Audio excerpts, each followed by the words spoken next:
उत्तराखंड देवभूमि, लेकिन आज यहाँ सवाल इंसाफ का है। 3 साल पहले एक बेटी मारी गई और अब 3 साल बाद एक ऑडियो ने सत्ता, सिस्टम और साजिश की दीवारें हिला दी है। क्या ये सिर्फ एक मर्डर केस था या फिर सत्ता की गोद में बैठी एक भयावह कहानी जिसे दफन करने की साजिश हुई? आज हम आपको दिखाएंगे वो पूरा सच या वो सच जो दिखने दिया गया, और वो भी बिना किसी पक्षपात, बिना किसी डर। सितंबर 2022, वनतारा रिजॉर्ट, ऋषिकेश। यही रिसेप्शनिस्ट के तौर पर काम करती थी 19 साल की अंकिता भंडारी। 18 सितंबर की रात वो अचानक लापता हो गई। 6 दिन बाद मिला उसका शव चीला नहर में। पोस्टमार्टम रिपोर्ट में मौत का कारण डूबना बताया गया, लेकिन शरीर पर मिले चोट के निशान सवाल छोड़ गए। क्या ये डूबने का हादसा था या किसी ने उसे पानी में धकेला? यहीं से शुरू होती है कहानी, साजिश, सत्ता और सवालों की। जांच आगे बढ़ी और सामने आया वो सबसे खौफनाक पहलू। अंकिता पर एक वीआईपी गेस्ट को स्पेशल सर्विस देने का दबाव बनाया गया था। कथित तौर पर यौन संबंध के लिए मजबूर किया गया। अंकिता ने मना किया और कुछ घंटों बाद वो हमेशा के लिए खामोश हो गई। आरोप किस पर? रिजॉर्ट मालिक और बीजेपी नेता विनोद आर्य का बेटा पुलकित आर्य, उसके साथ मैनेजर सौरभ भास्कर और अंकित गुप्ता, तीनों गिरफ्तार। 30 मई 2025 को कोर्ट ने उम्र कैद की सजा सुनाई, लेकिन ध्यान दीजिए, ये फैसला सिर्फ 3 आरोपियों तक सीमित है। वीआईपी का नाम, दबाव किसने डलवाया, किसके लिए स्पेशल सर्विस, इन सवालों पर चुप्पी, जैसे किसी ने ताला जड़ दिया। 3 साल बाद ये केस फिर चर्चा में आया, क्योंकि सामने आया एक ऑडियो।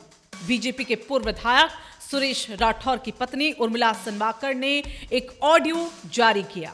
उनका दावा, ऑडियो में आवाज उनके पति की है। एक बार पहले आप भी ये कथित ऑडियो सुने। हालांकि रायशुमारी इस ऑडियो की सत्यता की पुष्टि नहीं करता है। और वो पहाड़ी छोड़ेंगे नहीं किसी भी कीमत पर दुष्यंत गौतम को। अगर दुष्यंत गौतम को अभी पार्टी ये कह देती कि पल्ला झाड़ देती तो पार्टी गिर जाती, भारतीय जनता पार्टी गिर जाती। 2 लोगों के नाम है इसमें, मैं फिर बता रहा हूँ, एक दुष्यंत गौतम और एक अजय कुमार, वो संगठन महामंत्री, दोनों उसके महामंत्री संगठन, दोनों। ये हरिद्वार था, उसका मुझे पता नहीं वो कहाँ था। इनमें से कोई 2 के नाम आए हैं, संगठन महामंत्री अजय और दुष्यंत कुमार पता नहीं मुझे कहाँ है, लेकिन ये उस दिन यहाँ ठहरा हुआ था। उर्मिला सनावार ने मामले में बीजेपी के राष्ट्रीय महासचिव दुष्यंत कुमार गौतम और यमकेश्वर ब्लॉक से पूर्व जिला पंचायत सदस्य आरती गौड़ के शामिल होने का आरोप लगाया था। अगर ये ऑडियो और इसमें कही गई बातें सच है तो ये हत्या नहीं, संगठित अपराध है। दुष्यंत गौतम, जिन पर आरोप लगाए गए, वो वर्तमान में राज्य बीजेपी प्रभारी हैं। दुष्यंत कुमार गौतम ने अपने ऊपर लगे आरोपों को सिरे से खारिज करते हुए इसे चरित्र हनन की साजिश करार दिया। उन्होंने साफ कहा, 27 साल की राजनीति, चरित्र पर उंगली नहीं उठी। अगर एक भी सबूत मिला तो राजनीति छोड़ दूंगा। आज तक जीवन के अंदर कभी भी ऐसी घटना मेरे चरित्र को लेकर कभी भी नहीं उछाली गई है। आज बड़ा दुखी होकर मैं आपके सामने आ रहा हूं।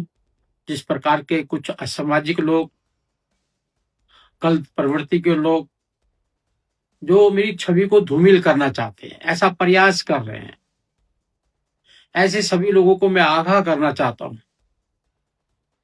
जिस प्रकार से मीडिया में, सोशल मीडिया में लगातार ये वीडियो चल रही है, ये जहां से शुरू हुई है उसकी इंक्वायरी होनी चाहिए, उस व्यक्ति से तथ्य लेने चाहिए, उस तथ्य की प्रामाणिकता देखनी चाहिए।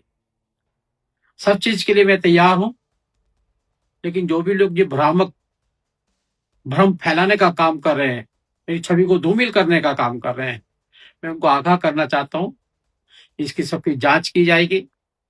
मैंने होम सेक्रेटरी को भी लेटर लिखा है, पत्र लिखा है, इन सब की जांच भी की जाएगी।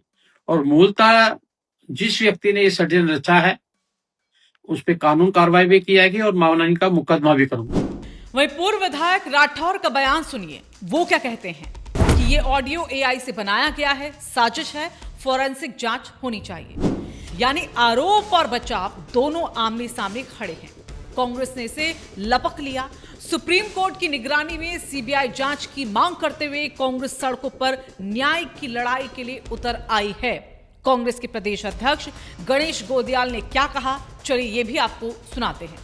हमने ये कहा है सरकार को कि सरकार 10 दिन में जो भी नियमों के अंतर्गत, कानून के अंतर्गत जो संभव है वो हर संभव इस केस की इन्वेस्टिगेशन के लिए वो इंतजाम किए जाएं, वो आदेश किए जाएं। अफसोस की बात है कि मुख्यमंत्री और पूरी सरकार के पूरे मंत्री, विधानसभा अध्यक्ष जी, ये सब लोग मौन हैं, चुप हैं। आज इतने दिन बीतने के बाद भी सरकार के बिल्कुल कोई फर्क नहीं पड़ा।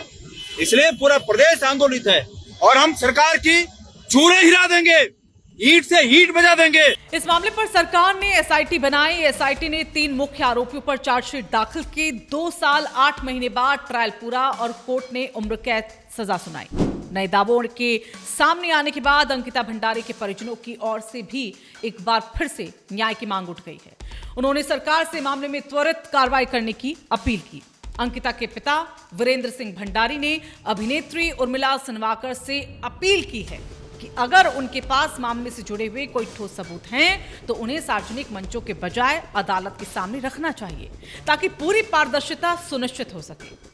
लेकिन अब सवाल ये, क्या एसआईटी को पूरी कहानी जांचने दी गई या उसे सिर्फ 3 लोगों तक सीमित रखा गया? क्या वीआईपी गेस्ट की पहचान की गई? क्या उस रात की सीसीटीवी फुटेज मौजूद है? अगर थी तो अब कहां है, और अगर नहीं है तो क्यों नहीं है? इस केस का सबसे विवादित हिस्सा रिजॉर्ट पर बुलडोजर। सवाल ये नहीं कि बुलडोजर क्यों चला, सवाल यह है वक्त कौन सा चुना गया। आरोप है बुलडोजर उन जगहों पर चला जहां सबूत हो सकते थे। कमरा, बेड, दीवारें, सीसीटीवी, इंस्टॉलेशन पॉइंट, सब कुछ मलबे में बदल गया। केंद्र में सवाल एक ही, क्या अपराध मिटाया गया या उसके निशान? 3 साल बाद भी वही सवाल खड़े हैं। अंकिता ने आखिरी बार किससे बात की? कॉल डिटेल रिकॉर्ड क्यों सार्वजनिक नहीं है? वीआईपी गेस्ट कौन था? बुलडोजर जल्दबाजी में क्यों चलाया गया? और अगर ऑडियो फेक है तो फॉरेंसिक टेस्ट से बात साफ क्यों नहीं की जाती? कथित वीआईपी विवाद में उत्तराखंड की पूर्व मुख्यमंत्री और साथ ही हरिद्वार से मौजूदा सांसद त्रिवेंद्र सिंह रावत और यमकेश्वर से पूर्व विधायक विजया बर्थवाल ने चुप्पी तोड़ी है। पूर्व सीएम त्रिवेंद्र सिंह रावत ने पत्रकारों से बातचीत में मामले को बेहद गंभीर बताते हुए कहा कि ये महिलाओं से जुड़ा हुआ विषय है जो समाज के 50% हिस्से का प्रतिनिधित्व करती है। त्रिवेंद्र रावत ने कहा कि ये मामला इस समय न्यायालय के विचाराधीन है, इससे सरकार कोई निर्णय नहीं ले सकती। उन्होंने कहा कि इसकी गहराई से जांच की आवश्यकता है। बीजेपी प्रदेश अध्यक्ष महेंद्र भट्ट के बयान को लेकर भी खूब बवाल हुआ। 2 दिन 2 बयान, भट्ट की भी खूब चर्चा रही। पौड़ी में पत्रकारों से बातचीत में महेंद्र भट्ट ने यहां पर कहा है कि मैं जो कहता हूं प्रामाणिकता के आधार पर कहता हूं। उर्मिला सनवाकर कांग्रेस के हाथों में खेल रही हैं। उसके मूल पति का एक वीडियो सामने आया है जिसमें कहा जा रहा है कि वो पैसों के लिए कुछ भी कर सकती है। कांग्रेस इस नीचता पर उतर आएगी, ये सोचा नहीं था। इसके साथ उन्होंने ये भी कहा कि अगर मेरे खिलाफ उससे कुछ कहलवाया जा रहा है तो उत्तराखंड का ब्राह्मण समाज उसे माफ नहीं करेगा। अब यानी सीधे तौर पर राजनीतिक साजिश का आरोप कांग्रेस पर, और साफ संदेश इस मामले में बीजेपी बैकफुट पर नहीं खड़ी बल्कि काउंटर अटैक की रणनीति में है। उधर उर्मिला सनवाकर का दावा, महेंद्र भट्ट उन्हें भली भांति जानते हैं, यहां तक कि विधानसभा चुनाव लड़ने का प्रस्ताव तक दिया गया था। उन्होंने सवाल उठाया कि अगर मैं अस्तित्वहीन हूं तो मुझे चुनाव लड़ने का ऑफर क्यों दिया गया? और यही सवाल उत्तराखंड की राजनीति में झंझनाहट पैदा कर रहा है। अब इस विवाद ने ऐसा मोड़ लिया है कि बीजेपी सिर्फ सफाई देकर नहीं निकल जा सकती। बीजेपी के भीतर से ही आवाजें बुलंद होने लगी है। क्या पार्टी को संदिग्ध नामों से दूरी बनानी चाहिए? क्या आरोपियों को कार्यभार से हटाया जाए या फिर इससे नेगेटिव मैसेज जाएगा? सूत्रों के मुताबिक कथित आरोपी नेताओं को जांच पूरी होने तक सक्रिय जिम्मेदारियों से दूर करने पर मंथन है, लेकिन ये कदम जनता के बीच हार मानने जैसा न दिखे, इस पर भी रणनीति। केंद्र नेतृत्व ने उत्तराखंड के नेताओं से बात की है, फिलहाल आदेश चुप्पी बनाए रखो, बयानबाजी ना करो। यानी मुद्दा गंभीर है और पार्टी इसे चुनावी जोखिम समझ रही है। ये मामला सिर्फ अंकिता का नहीं है, ये सवाल हर उस बेटी का है जो ना कहती है और मारी जाती है। ये लड़ाई किसी पार्टी या फिर विचारधारा की नहीं, ये लड़ाई सच की है। ये लड़ाई इंसाफ की है। क्या ऑडियो असली या एआई से बना है? वीआईपी कौन, नाम क्यों नहीं, बुलडोजर, एक्शन या सबूतों का दाह संस्कार? क्या केस दोबारा खुलेगा या सिस्टम से सच निकल पाएगा? अगर आप चाहते हैं कि ये सवाल सत्ता तक पहुंचे, अगर आप मानते हैं कि सच दफन नहीं होना चाहिए, तो इस वीडियो को लाइक करें, शेयर करें, कमेंट करें और सबसे जरूरी सब्सक्राइब करें, क्योंकि यहां खबरें नहीं, इंसाफ की कोशिश दिखाई जाती है।